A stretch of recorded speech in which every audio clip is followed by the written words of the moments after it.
Wallace Coulter grew up during the era of invention. He was a thinker, a tinkerer, a dreamer, and a born engineer.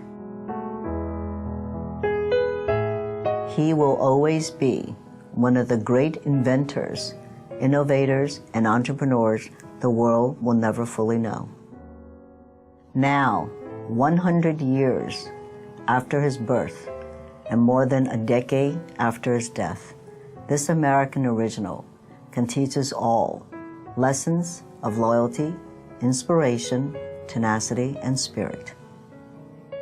As CFO of Coulter Corporation and later trustee of his foundation, I pledge that Wallace Coulter's legacy will endure for future generations.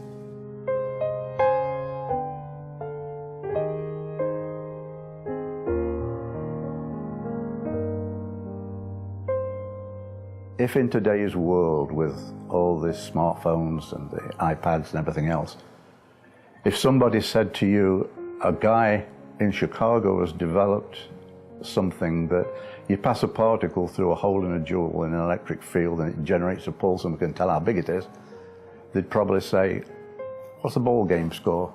It would probably just be insignificant. But you have to go back to those days to realize what we had, and we had nothing in comparison to it.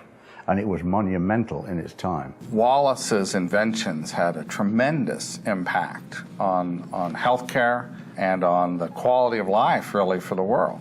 And it was really that automated cell analysis, those first machines, that launched the idea of having this type of routine diagnostic information available. Many patients are alive today and cured with their cancers and with their autoimmune and other diseases because of the foresight and the vision that Wallace Coulter had, not only for science, but to make the science count for patients as well. That the world is better off because he was in it.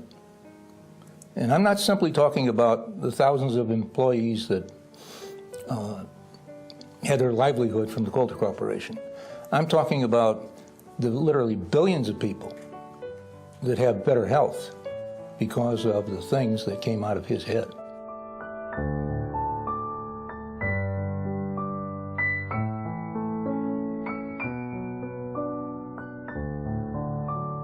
You had to have grown up in the period where everything we did was manual to have a real appreciation for the impact that those instruments had on laboratories. Wallace's invention came in his basement when he was actually working on something else, but nevertheless, this was the invention which changed hematology analysis completely. The Coulter principle, it's a straight electronic principle. We can count and we can size any particle that you can get suspended into electrolyte, and simultaneously we pass a current from one electrode to another through an aperture. It's like a little cylinder. Now when this particle enters that sensing zone, there's an impedance. And a pulse comes on an oscilloscope. The height of the pulse is proportional to the volume of that particle. That's what opened up research around the world. You can only get 2 dimensions on a microscope. Coulter's electronic principle is cubic volume.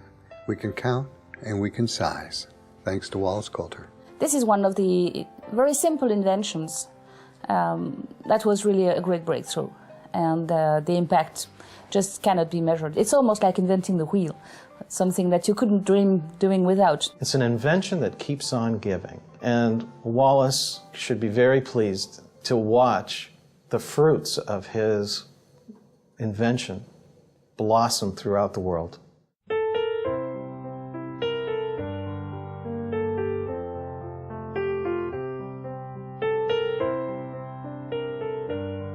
He liked to make things simple. He liked to get to the essence of things. And in a sense, Wallace was like a beachcomber. He had a knack for spotting ideas, even if they were in some obscure form.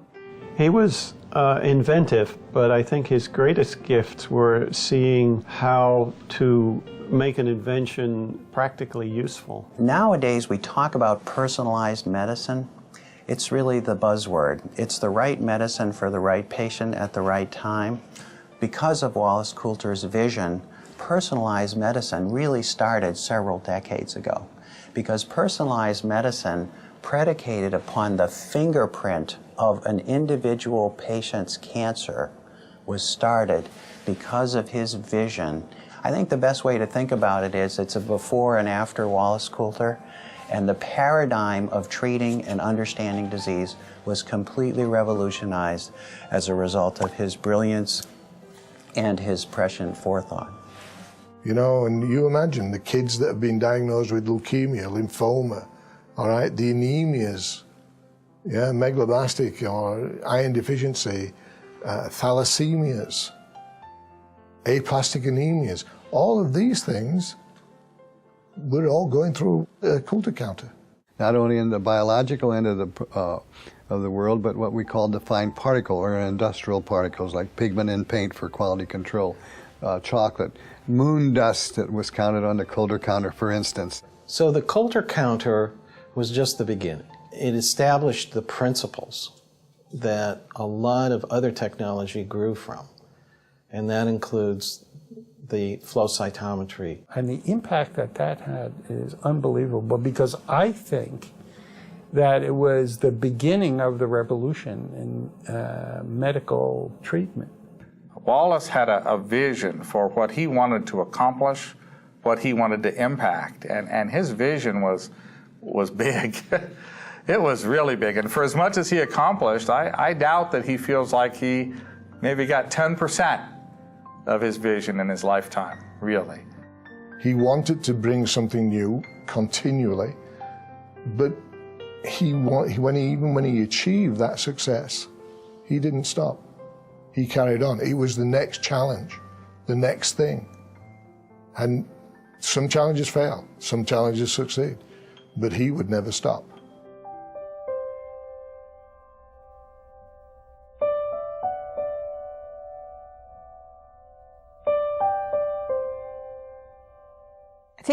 I think he was innately enterprising. He had that entrepreneurial spirit. For me, an entrepreneur is somebody like Wallace. He had a dream, he had an idea. He was willing to risk the company to do his idea.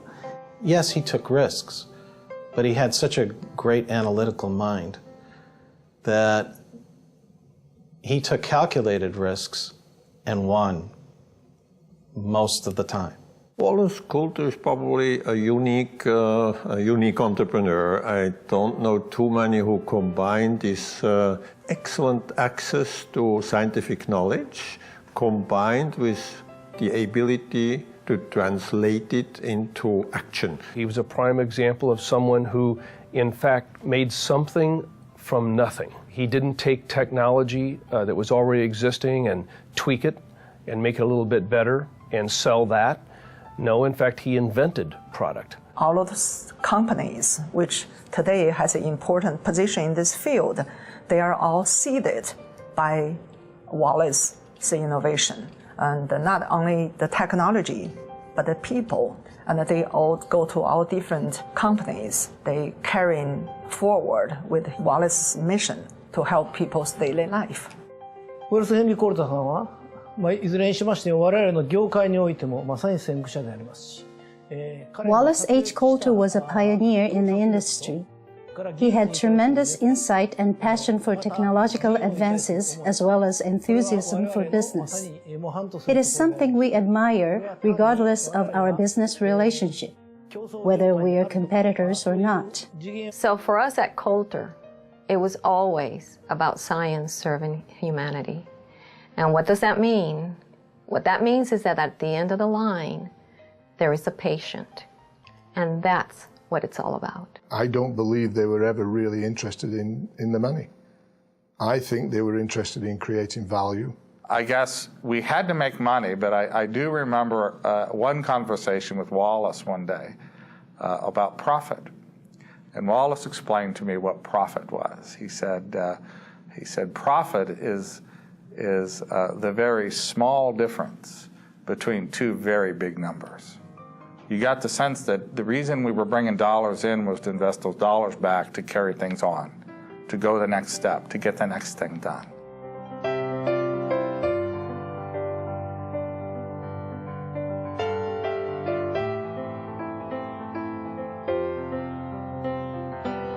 I tend to think of Wally in a way as the Christopher Columbus of size analysis. He took us into uncharted waters and gave us a view of the new world. His legacy is that small beginnings can grow into great things. The invention of the Coulter counter, the Coulter principle, is so elegant, and so what appears, once you've explained it to somebody, they go, ah, well, that's obvious. But it wasn't obvious.